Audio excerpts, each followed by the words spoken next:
اہم ترین واقعہ ہے تحویل قبلہ کا۔ تحویل قبلہ کسے بولتے ہیں؟ قبلے کی تبدیلی۔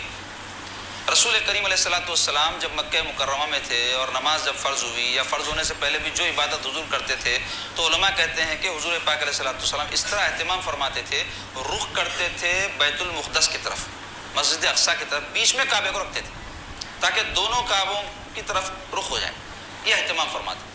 پھر جب حضور پاک صلی اللہ علیہ وسلم مدینہ طیبہ تشریف لائے تو 16-17 مہینے حضور پاک علیہ الصلوۃ والسلام مسجد اقصیٰ کی طرف رخ کر کے نماز پڑھتے رہے۔ تو یہود جس کی وجہ سے کہتے ہیں دیکھو محمد صلی اللہ علیہ وسلم ہمارے کعبے کی طرف رخ کر کے نماز پڑھ رہے ہیں، ہمارے کعبے کی طرف، مگر سرکار پاک صلی اللہ علیہ وسلم کی عین آرزو یہ تھی کہ اللہ تعالیٰ کعبۃ اللہ شریف کو جو ہے قبلہ بنا دے، جو ابراہیم علیہ السلام کا بنایا ہوا جو ہے اللہ کے حکم سے گھر تھا۔ تو سرکار کی یہ آرزو کے ساتھ حضور پاک صلی اللہ علیہ وسلم نماز کی حالت میں آسمان کی طرف اپنا چہرہ انور اٹھاتے رہتے تھے۔ تو حضور علیہ الصلوۃ والسلام کا بار بار آسمان کی طرف چہرہ مبارک کو اٹھانا اللہ تعالیٰ کو گوارا نہ ہوا، اللہ تعالیٰ حکم نازل فرما دیے دوسرے پارے کی ابتدائی آیات میں، قد نرا تقلب وجهك في السماء فلنولینک قبلۃ ترضاها فول وجهك شطر المسجد الحرام۔ کیا فرمایا اللہ تعالیٰ؟ ہم بار بار آپ کے چہرے کا آسمان کی طرف اٹھنا دیکھ رہے ہیں، یعنی اے محبوب آپ کی آرزو ہے، یہ آپ کی تمنا ہے، یہ آپ ہماری طرف دیکھ رہے ہیں کہ مولا کب حکم آتا۔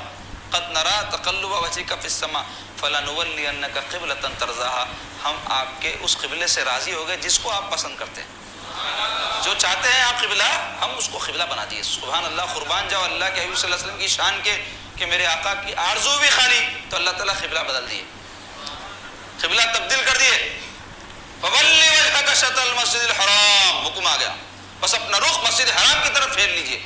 قبیلہ بنو سلمہ کی ایک مسجد میں بعض روایت میں ظہر کی، بعض روایت میں عصر کی نماز سرکار پڑھا رہے تھے، دوران نماز یہ آیت نازل ہوئی تو حضور علیہ الصلوۃ والسلام اسی وقت اپنے رخ کو بیت المقدس سے کعبۃ اللہ کی طرف، کعبۃ اللہ شریف کی طرف پھیر دیے۔ تو جس رخ پہ بیت المقدس تھا اس کے بالکل پیچھے کعبۃ اللہ شریف تھا، تو پورا رخ بدل دیا سرکار۔ تو صحابہ بھی فوری سرکار پاک صلی اللہ علیہ وسلم کی اتباع میں رخ پھیر دیے اپنا، اور وہاں سے جو ہے مسلمانوں کا قبلہ کعبۃ اللہ شریف قرار پایا اور جو انشاءاللہ قیامت تک رہے گا۔ تو اس پر یہود بہت چراغ پا ہو گئے اور منافقین کی بھی خلائی کھل گئی کہ وہ جو چھپے ہوئے تھے کہنے لگے یہ کیا ہے، بولے قبلہ بدل گیا، کہتے قبلہ بدل گیا۔ یہود جو بڑے بڑے باتیں کرتے تھے ہمارے قبلے کی طرف کر رہے ہیں، تو کہنے لگے کہ محض ہم سے ہر بات میں مخالفت جو کرتے ہیں محمد عربی، اس وجہ سے ایسا کرے، جبکہ ویسا نہیں تھا، اللہ کا حکم تھا اور اللہ تعالیٰ کا پہلا گھر کعبۃ اللہ شریف ہی ہے، مسجد اقصیٰ بعد میں بنی۔ اب اس کو قبلہ اول کئی کو بولتے تو سرکار پہلے اس کی طرف رخ کرتے تھے، اس واسطے قبلہ اول کہتے، ورنہ اللہ تعالیٰ کا پہلا گھر کعبۃ اللہ شریف ہی ہے۔